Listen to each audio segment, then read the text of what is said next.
Welcome back to the Health Tech Edge podcast. I'm Mike Moore, and today we're doing a late mid-year check-in on AI in healthcare.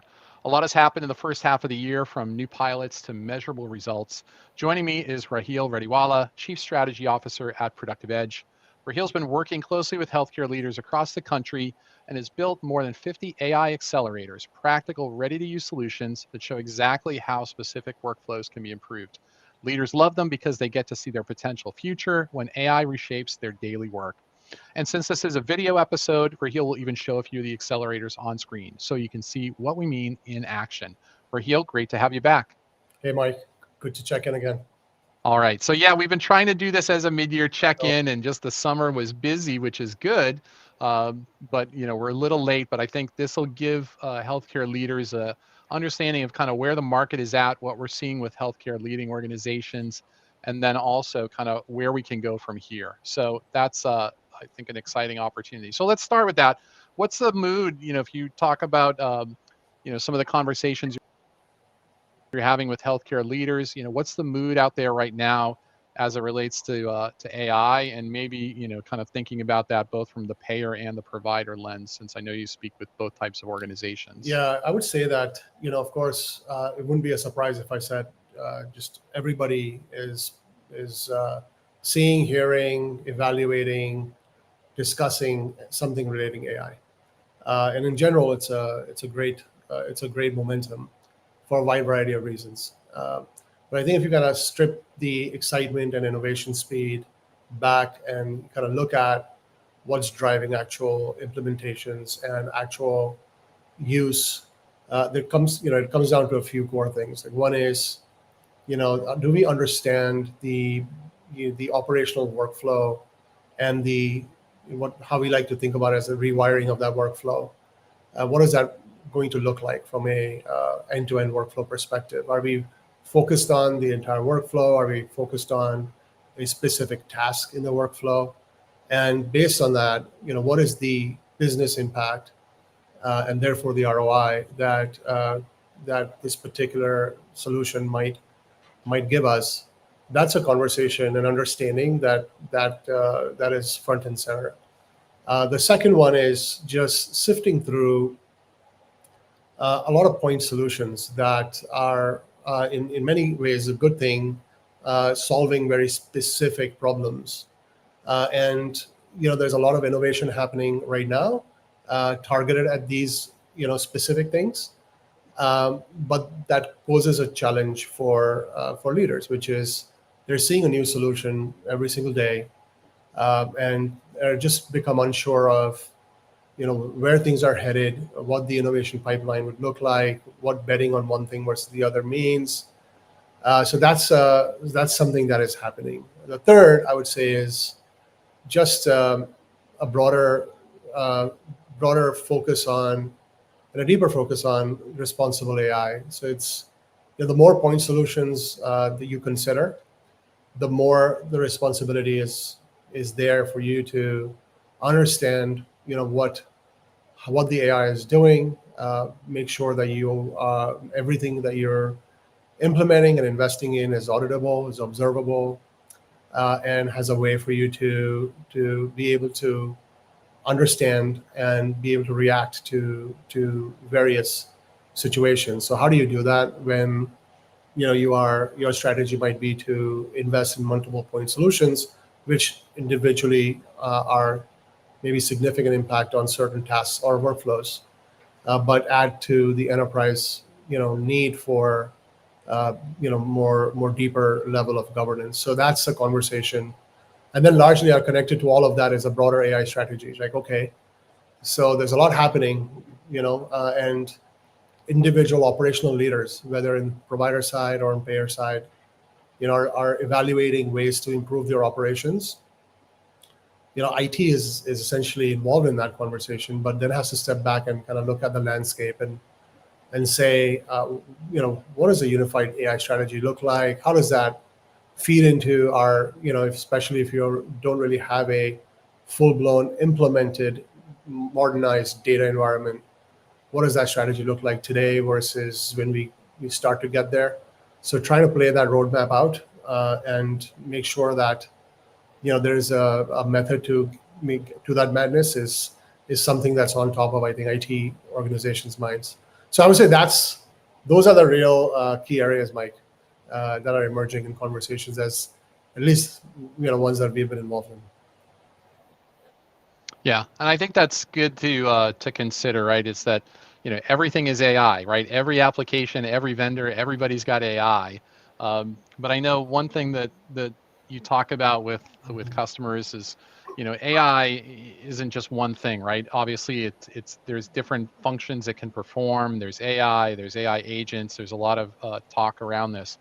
You've got kind of a simple model that you talk about in terms of, I think it's the 4 key functions that you see AI playing. Do you want to share that with the audience and kind of talk about that simple Yeah, framework? I think it's a way to kind of just put things in context as to where AI can assist today, where can it help us next. And it's not necessarily a maturity model, though you can view it as one. I think the most low hanging fruit opportunities, both across payers and providers, is to have AI assist in summarization and aggregation of information. So there's, regardless of how you look at different operations across both types of healthcare organizations, and you drill into each workflows, you'll realize that there's a significant amount of time staff spend just organizing information before they can act on it, and trying to figure it out, trying to understand what information is telling them. For me, that's a great use case for AI. Whether it's as menial as, I don't understand this process, so what should I, how should I, what do I need to do? What do the rules say? What do the regulations say? What can I do? What cannot I do? Just even those kinds of questions that are not even necessarily involve PII or PHI initially, right? So you can assist people there. There's just a significant amount of time savings just from doing that. And then once you have those kinds of use cases thought through, the natural next step would be, well, AI helped me understand this information. Now, can it actually recommend something based on that information, Mhm. based on the context and the situation and the task at hand? And so that's the second one, which is recommend. And the third is, well, AI can recommend, but can essentially nudge me or perform some kind of activation in the moments that matter, so that we're not lagging behind those opportunities. And then lastly is, if I can do all that, can it help me just execute some things that I would have done, but it can just are menial enough that I can just go do, or it can just go do. So those are the 4 things that we look at as a way of saying, how can we build a roadmap for use cases around AI, or investment portfolio of innovation that can assist in those 4 areas. Some you start with summarization, aggregation, evolve them into recommendation, evolve them into nudging and activation. Some you may have to go directly to recommendation. The use cases may dictate that. But I think if you are looking to start somewhere, just identifying in those 4 contexts, given a workflow and given sort of tasks within those workflows, it can start helping you get sort of a framework in mind that can be used. Yeah, I like that because I think it's almost like you can think of it in somewhat of like a toolbox metaphor, right? Like I've got these 4 tools in my toolbox. We've got these kind of problems across the organization. We can look at what the problem is that we're trying to solve and which is the right tool to apply for it, and that can be the role that AI takes to make it kind of come together. So I know that you've been working on a set of accelerators. That's something you've been quite busy with. And I'm going to invite you to share your screen here in the video version of this podcast. We'll obviously, for the audio folks, try to describe it as well. But we can maybe share the uh, the use cases and those accelerators on screen Sure. if you want, and walk through a couple of them just to give some examples to folks of what people are seeing and how to apply those the 4 different tools that we talked about. Yeah, absolutely. Happy to. So you should be able to see my screen. All right, let's pull you up on the screen here. So, all right, so what are we looking at? So what you're looking at is a set of accelerators, as you described, that we've been focused on really identifying specific workflows. First of all, specific operational areas where we believe, based on our 18 years of experience in healthcare and just working with, across the healthcare ecosystem, not just in the US, worldwide as well, and identifying those workflows where there is opportunity to apply those four capabilities from an AI perspective. And for payers, we've kind of identified these 8 core operational areas. The one thing I want to make sure we don't try and say is that I don't like to kind of view opportunities as singularly focused within an operation, because the bigger promise of AI is to see how we can actually cross workflows and drive even better efficiencies. But I think that's for sort of the mid to longer term. The near term opportunity, of course, is to kind of think about these individual operations and see where we can drive efficiencies or level of engagement or clarity or speed to decision or speed of being able to engage an action today, right, in the near term. So that's the mindset here, and not to necessarily kind of think of it as silos, right? That's not what we're trying to do. Population health and clinical operations, I would say, is the biggest area of opportunity.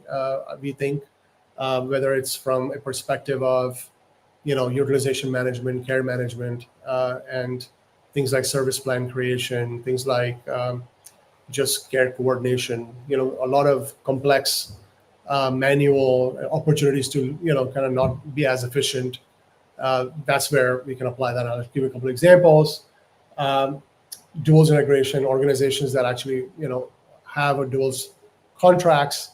How do you actually provide clarity to members and yourselves on the rules that are Medicare and Medicaid for a given transaction? So there's confusion there, and then there's a lot of energy that goes through there. There's, of course, regulatory resilience, right? So there's a lot of regulatory compliance needs coming up, not just from an AI perspective, but even generally. So how do you make sure that you're staying one step ahead of that? Of course, prior authorization and I think there's plenty of solutions right now in that space, but we've identified even more detailed tasks where we can certainly apply AI, even from a perspective of just task-oriented efficiencies.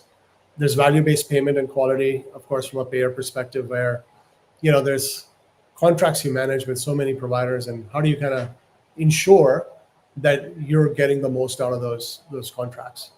Of course, claims and payment integrity, big area. Member and provider experience.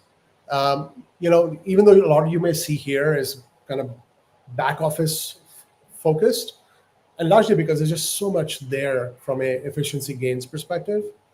There, of course, is member and provider engagement as a front office facing sort of experience need. And the reality is there's so much innovation happening there as well, that from a productive edge perspective, we felt, let's not go too deep into that. So you'll see there's only 3 use cases there, largely because a lot of point solutions are enabling some of this. And then lastly, something that you don't really think of is actuarial intelligence. We believe actuaries are the lifeblood of a payer organization, and really the work they do is so critical, but sometimes lags. Imagine giving access to actuaries information at their fingertips, even if it was done 3 years ago, and more importantly, giving things like early warning systems for them, but not just to them, but also to the rest of the organization. So it's these kinds of things that we think about and we work on, and these accelerators have been designed, and the use cases and the visual experiences are built to help people see that. I'll just show maybe perhaps one of them to you. A simple one I'll show you is something called a pre-visit face sheet generation. And what you'll see in our use cases and the visual prototypes that we've created, we kind of talk about who the persona is, what the context of the task is at hand, because the AI has to understand the persona really well, understand the task at hand, how it fits into the broader workflow, what is it that we're really trying to get to, and how is this going to enable the outcome, whatever the business outcome that we're looking to gain out of it.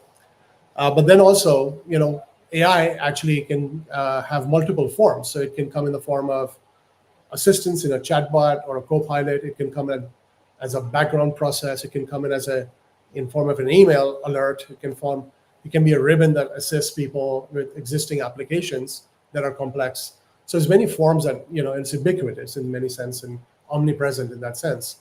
So we talk and think about like how does a particular AI in that particular workflow for that particular context and persona and that task, what is the form it will take? And what is it doing? Is it summarizing? Is it recommending? So you kind of connect those dots and you kind of get a real great way of kind of thinking about the use case. In this particular case, the use case is care managers who are getting on a phone or either on a phone call as a monthly check-in or a yearly check-in, or physically visiting for needs assessments that are required by state regulations. But each visit and call requires some prep time. And a lot of this information that they need is to do with, and I'll give you a quick example of that, has to do with just getting a current sense of the situation with the member and being able to identify certain key needs that can bubble up so I can be much better prepared. And today it's just difficult to get that picture for a care manager. So what we've done is we imagined a use case and an accelerator designed for that essentially is focused on, here's your priority actions for today, from a medication adherence perspective, from a missing care gaps perspective, from social determinants of health perspective, and demystifying the recent care timeline. From a payer perspective, it's always very difficult to untangle exactly what the clinical touch points have been over the last certain period of time. Was it a PCP visit? What exactly happened there? Did that lead to a particular, a prescription, or did it lead to a certain specialty specialist doctor? It's just that the timeline is very difficult to produce in a way that's easy to understand. So we want to focus on that. We want to untangle and demystify that. And we want to focus on medication status, so it's clear what's going on. Are they adherent or not? What are the care gaps and heaters that we see? What are the contexts and barriers that you should be aware of? And be able to kind of just capture this in a way that is actionable for the person, for the care manager. So they're not spending 60 minutes, 45 minutes trying to prepare this information. They're spending that 45 minutes just to focus more on the things that need to be focused on. So that's just one example, Mike. But yeah, and I think that's a great one, because I think, we've talked in recent episodes with some of our other guests about helping clinicians operate at the top of their license, right? So, this may be a care manager for a healthcare payer who's an unlicensed professional, but, still a professional, right? Or it could be a nurse practitioner, a doctor, a physician's assistant, someone who has a medical license. And we think about, those sort of people that we obviously want to help them operate at the top of their license versus, being mired in kind of the administrative work. So what you showed in that face sheet example, I think, is really interesting, because without the AI assisted summarization that you just showed on the screen, they would have to go to a variety of systems and tools and try to pull that information together, synthesize it either in their mind, on their notepad, or maybe on screen in a set of notes that they would collect. The other thing I think about that workflow is that so much of what payers see about a health plan member comes from claims, right? So it could be claims submitted by the doctor, specialist, pharmacy, wherever that stuff's coming through.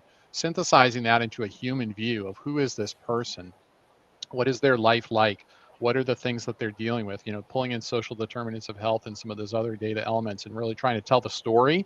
So again, that clinician or the care manager can think about this person and kind of how we help them be successful really is I think a great opportunity. And that's, I know, just one of many examples. So do you want to talk about that? So this has been payer focused, right? And kind of the site that you've walked us through.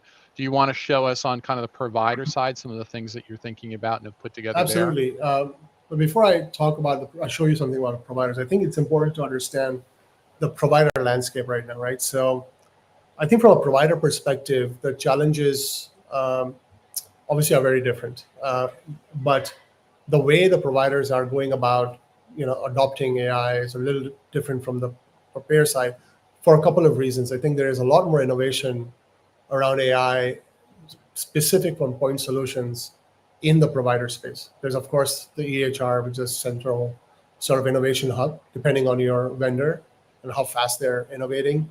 And then what else can you add and, sort of surround that EHR with to really drive further efficiency gains?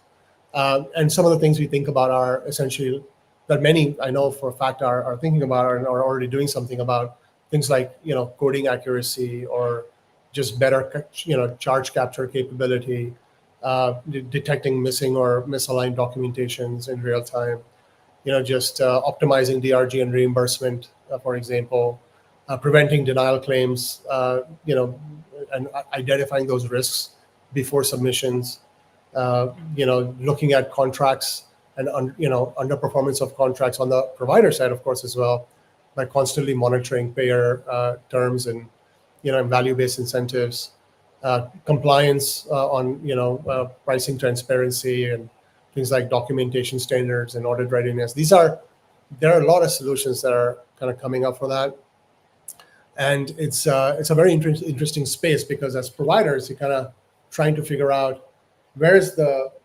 momentum for my EHR vendor kind of heading, right? And then there's, of course, that's the primary systems of record, and also becoming more and more a system of engagement. There's, depending on the EHR, they're adding CRM capabilities, for example, or if you're a larger health system, you've kind of already invested in a deeper, CRM investment and patient feedback investment and contact center investments.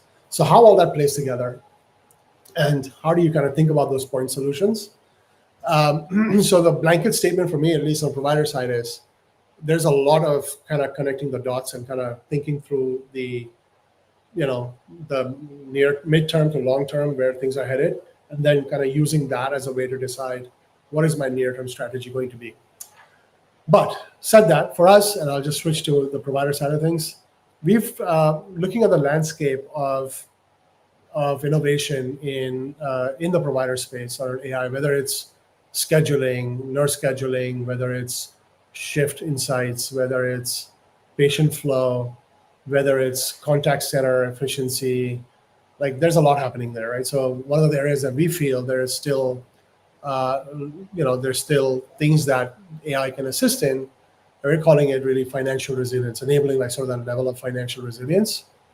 And for us, it's things like revenue integrity optimization or contract performance intelligence, like automating risk and compliance, and then some level of workflow efficiency. So whether it's looking at, things like capturing charges better, or preventing denials and, having a recovery capability faster than you are able to do today. And I'll just show again one as an example. And this is, kind of showing a view of, what it would look like in an EHR. Like, so I have a EHR, I'm essentially documenting, simulating the documentation. And the thing about this is as a documentation is being either through a scribe or through a ambient scribe or through a actual voice scribe that is initiated or somebody actually types that in, you're able to actually determine some very specific charges that emerge from that. Now, there are coding solutions that are doing this, and you can kind of carry that forward and say, am I making sure that all my, charges from that codes and et cetera are correctly identified? And, and you can imagine a system like this that spends that saves significant amount of time for someone to do after the fact. You're actually able to, surface these things really in real time or near real time. So that's an example of that. It just is a bigger, it's part of a bigger strategy around financial resilience. And that's something that we work with our provider clients on. Yeah, and I think to your point, in the ecosystem, there are so many solutions out there on the clinical side of things, clinical workflows and those kind of, tools for doctors and nurses and all the licensed professionals out there, focusing on kind of the revenue operations, revenue cycle, right, is so important, and there's so much help that's needed there, and making sure that the health systems get paid for the work that they're doing, right, and that's kind of, I know, a constant struggle with the battle of the AI tools. I talked to a guest a few weeks ago. We were talking about, just like prior auth, right? Like clinicians are deploying prior auth on their side to better submit Yeah, those requests. The payer side submitting, better on their side with AI tools to kind of, work that process. So it's like it's the war of AIs, going into some of these different yeah, workflows. But I think overall, the more we can automate, the more we reduce the human steps that are needed to improve the results and reduce the cost for everyone. Just brings efficiency. So many opportunities here. When you're working with health leaders on either payer or provider side, and they're saying like, we've been talking about this. We want to put some action into our plans for the rest of 2025 and into 2026. How are you advising them on kind of how to move forward and kind of take those steps? our approach really is to focus on identifying and building that use case roadmap.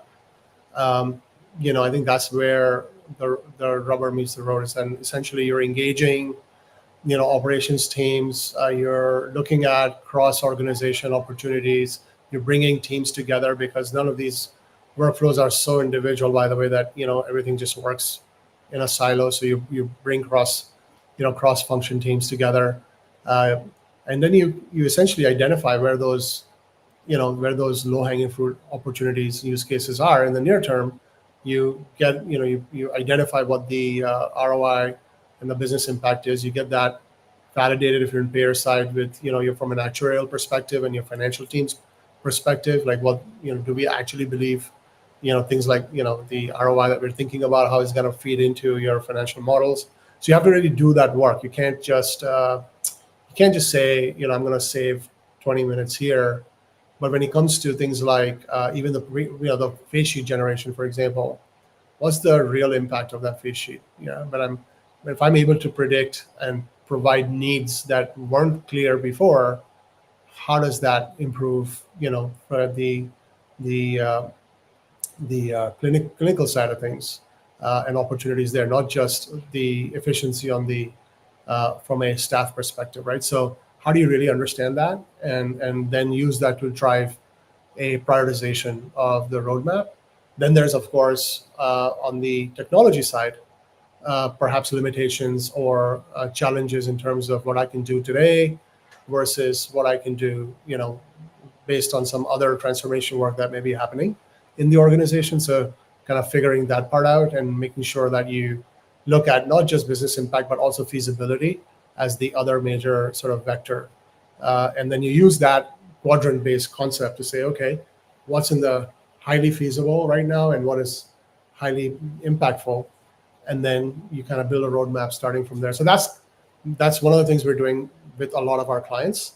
Uh, and then you think about pilot. How do you ensure you get a pilot use case out fast? And when I say fast, it's typically 8 weeks, 10 weeks type time frame. The technology is depending on, of course, on the feasibility part, right?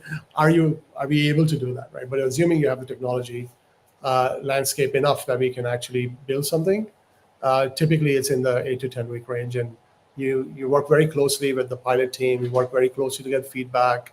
You work very closely to educate them on what's just the change management side of things, and then you iterate and you kind of build on top of that. So that's the method we've used, the traditional sort of user-centric, customer-centric approach, and that pays off. Viewing things like that, and you build responsible AI as guardrails to begin with. You don't think of it as an afterthought.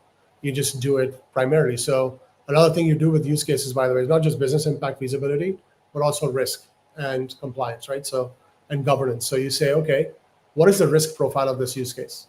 Is it handling PII, PHI? Is it going to be, just reading data or entering data, as well? Like, there's a list of those risk profiles, and you say, okay, this is a lower risk use case, and therefore the guardrails need to be like this, and the organization is enabled to apply those guardrails. So you kind of take a look at those factors, and then you say, okay, let's focus on the pilot and take the customer-centric approach to that. And you focus on making sure you're able to measure the success as well. So you're not just leaving it to not knowing how best to monitor and measure, but you want to make sure you bake in the ability to measure the value so you can demonstrate it effectively as well. Yeah, and I think that's great advice. And I think that I'm glad when you said, the quick wins, you put a time frame to it, because I think that helps people conceptualize this, right? Like, how should you be thinking about it? That, no one wants to wait for a 10-month or a 1 year or a 2-year project to deliver this, right? Because it's happening now. And, there are various statistics out there about the percentage of, for example, physicians who are using AI tools today, right? So it's kind of like the iPhone that's in everybody's pocket. Like, everybody's using advanced technology and tools in so many ways already. Let's bring it into the workplace. And maybe this is that opportunity to leapfrog a generation of technology and help healthcare, catch up. So Raheel, thanks for joining me today. This has been a great discussion and kind of getting your take on what's happening and some of the real world discussions that are happening with leaders, and taking a look at those accelerators and how those can be helpful visualizations. So thanks for giving your time Anytime, Mike. today. Happy to be here. Yeah, so for anyone who wants to learn more about this, certainly you can reach out to Raheel through LinkedIn, or visit him at productiveedge.com. With that, we'll go ahead and wrap up this week's episode of the Health Tech Edge. If you like today's episode, please like, comment, and share with a colleague, and we will see you back next time for another episode of the Health Tech Edge.